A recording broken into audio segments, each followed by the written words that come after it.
Friends, చూశారు కదా, అవి మిర్చి బజ్జీ లాగా ఉన్నాయి. ఇవి మిర్చి బజ్జీ అనండి, కానీ ఓం పెట్టింది కాదు. దీన్ని ఎలా చేసుకోవాలో చెప్తా నేను. హాయ్ ఫ్రెండ్స్, అందరికీ నమస్కారం. నేను రుద్రాని శారద. ఫ్రెండ్స్, ఈరోజు మనం మిర్చి బజ్జీ అంటే అందరిలాగా ఓం పెట్టుకున్న బజ్జీ కాదండి. కోడిగుడ్డు, నిమ్మకాయ, కారం, ఉల్లిపాయ ఈ మిశ్రమంతో తయారు చేసిన బజ్జీ గురించి చెప్తున్నాను మీకు. అది ఎలానో మీకు ఒకసారి ప్రాసెస్లోకి వెళ్దాం. ముందుగా శనగపిండి తీసుకున్నామండి. దాంట్లోకి తగినంత ఉప్పు వేసుకున్నామండి, సాల్ట్. అలానే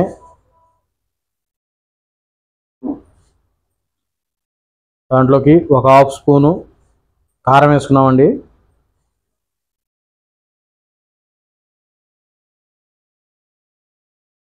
ఒకసారి మొత్తం కలిపేసుకుందామండి.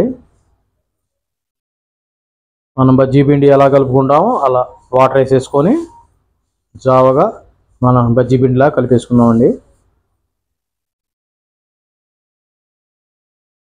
దాంట్లో కొద్దిగా ఆయిల్ వేసుకున్నామండి. ఆయిల్ వేసుకోవటం వల్ల ఏంటంటే ఆ బజ్జీ అనేది ఉడికేటప్పుడు పెట్టకుండా పొరలు శనగపిండి రాకుండా నీట్గా ఉంటుందండి బజ్జీ. అందుకని దాంట్లో ఆయిల్ కలుపుకుంటాం.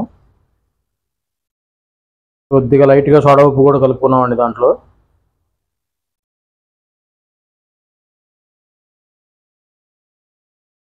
ఇక మనం ప్రాసెస్కి వెళ్దాం. ముందు ఒక 2 ఎగ్స్ తీసుకున్నామండి, బాయిల్డ్ ఎగ్స్. ఇప్పుడు తురుము పడుతున్నాం చూడండి. మన క్యారెట్ అవి ఎలా అయితే తురుము పట్టుకుంటాం అలా తురుము పట్టుకోవాలి. ముందుగా 2 ఎగ్స్ తీసుకున్నాము. ఒక 5 మిరపకాయలు తీసుకున్నాం, బజ్జీ మిరపకాయలు ఒక 5 మాత్రమే. వాటికి ఆ 2 ఎగ్స్ సరిపోతాయి. ఇది హెల్దీ అయిన ఆహారం అండి. మనం మామూలుగా అయితే వాము అవి పెట్టుకొని చేసుకుంటాం బజ్జీ. అలా కాకుండా మనం కోడిగుడ్డు, ఉల్లిపాయ వాటితో మిశ్రమంతో బజ్జీ అనమాట. తినడానికి బాగా నీట్గా ఉంటుంది, బాగా టేస్టీగా ఉంటుందండి. ఫస్ట్ టైం మేము కూడా తయారు చేయడం, కానీ నీట్గా ఉంది. దాంట్లోకి ఇప్పుడు తరిగిన ఉల్లిపాయ కలుపుకున్నామండి. ఒక ఉల్లిపాయ కట్ చేసి పెట్టుకున్నాము సన్న ముక్కలుగా, దాన్ని దాంట్లో కలుపుకున్నాం. అలానే ఒక హాఫ్ స్పూన్ వరకు కారం వేసుకున్నాము. దాంట్లో కూడా మనం కొద్దిగా సరిపడ్డ వరకు ఉప్పు వేసుకుంటున్నామండి, సాల్ట్ రుచికి సరిపడ్డ వరకు.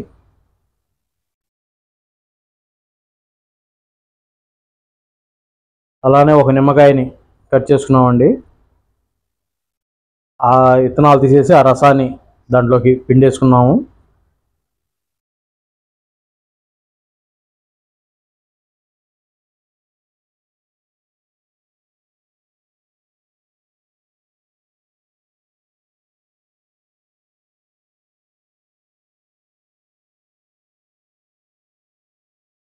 ఏదన్నా విత్తనం ఒకటి అరా పడినా తీసేసుకోండి, ఎందుకంటే లేకపోతే చేదుగా ఉంటుంది.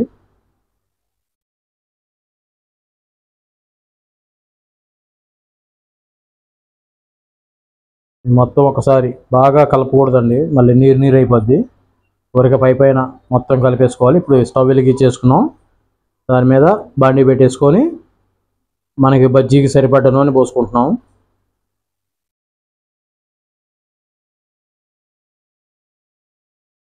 ఎందుకంటే బజ్జీలు మునగాలి కదా, అందుకని వాటికి సరిపడ్డ నూనె బండిలో పోసుకున్నాం. ఇప్పుడు మిరపకాయని సగానికి కట్ చేసుకుంటున్నామండి.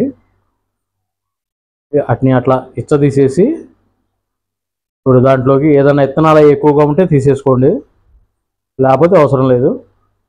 మొత్తం అన్ని మిరపకాయలు అలా కట్ చేసి పెట్టుకుందాం.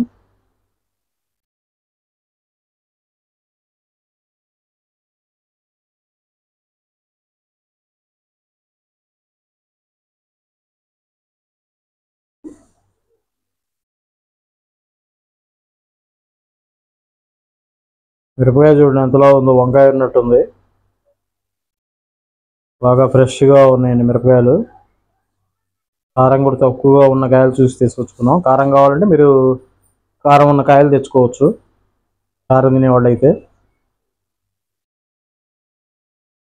మిరపకాయని అట్లా మనం 2 సగాలుగా తీసుకొని దాంట్లోకి ఆ మిశ్రమాన్ని నింపుకుంటాం నిండా.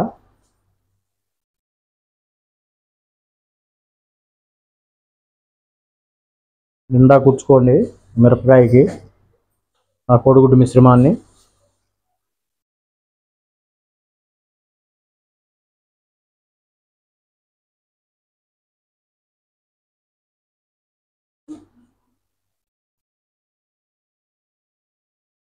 ఇంకా అలా నింపేసుకొని పక్కన పెట్టేసుకుందామండి. అలా అన్ని మిరపకాయలు అలా నింపుకుందాం. చూశారు కదా, శనగపిండిని ఇలా గ్లాస్ నిండా పోసుకున్నామండి. ఒక గ్లాస్ తీసుకొని అప్పుడు ఏమైందంటే మన బజ్జీ అనేది మునిగిపోద్ది. అదే గిన్నెలో వాటిలో పోసుకుంటే చుట్టూ తిప్పాలా చెయ్యి అంతా అవుతుంది. ఇలా ముంచుకోవడం వల్ల మనకి బజ్జీ అంతా అట్లా మునుగుతుందండి. ఎప్పుడైనా ట్రై చేయండి. గిన్నెలో వేసుకొని వేయడం వల్ల బజ్జీ ఇట్లా తిప్పాలా చేతి నిండా అవుతుంది మనకి శనగపిండి. అలా గ్లాస్ నిండా అట్లా పోసుకొని అట్లా నించుకుంటే మన చేతికి ఎక్కువ పిండి అవ్వదు. ఏదో ఈరోజు వేడివేడిగా బజ్జీ తిందాం అనుకున్నామండి. ఆ బజ్జీ ఎప్పుడు చేసే రెగ్యులర్గానేగా ఈరోజు వెరైటీగా చేద్దామని ట్రై చేసాం. సింపుల్గా ఒక 5 బజ్జీలు వేసుకున్నామండి. ఒక మనిషి బజ్జీ తినేటప్పటికి సరిపోతుందండి, అంత టేస్టీగా ఉన్నాయి బజ్జీలు మాత్రం. ఒకసారి ట్రై చేయండి, మళ్ళీ మళ్ళీ చేసుకుంటారు ఇది చేసుకుంటే.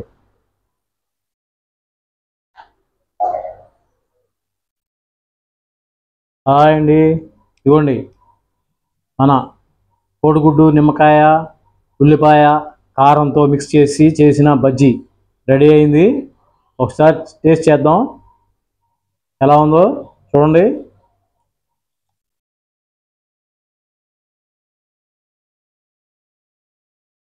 సూపర్ ఉందండి. ఫస్ట్ టైం తింటాం, ఎక్సలెంట్ టేస్ట్గా ఉంది. కోడిగుడ్డు కదా, ఉల్లిపాయ నెంబర్ 1గా ఉంది. ఫ్రెండ్స్, వీడేందా స్టైల్గా సోఫాలో కూర్చున్నాడు, స్టైల్గా చెప్తుంటాడు ఏందో అనుకోవచ్చు. ప్రాబ్లం ఏం లేదు, ఎందుకు కూర్చోవాలంటే కూర్చోలేదు, ఎందుకంటే ఇది యాక్సిడెంట్ కాలు, అందువల్ల ఎందుకు కూర్చోలేను. మా ఆవిడ సోఫాలో కూర్చొని చెప్పు అని అంది, అందువల్ల ఇట్లా కూర్చొని ఇట్లా తిని చెప్పాల్సి వస్తుంది. అంతమించి ఏం లేదు. ఫ్రెండ్స్, స్కిప్ చేయకుండా వీడియో మొత్తం చూడండి, ఒక్క లైక్ ఇవ్వండి, సబ్స్క్రైబ్ చేసుకున్న వాళ్ళు ఎవరైనా ఉంటే సబ్స్క్రైబ్ చేసుకోండి. మరిన్ని వీడియోలతో ప్రతిరోజు ఏదో ఒక వంటకంతో దేంతో దాంతో మీకు పెడతా ఉంటాం. అంతవరకు సెలవు. Bye bye. శారదా, రుద్ర.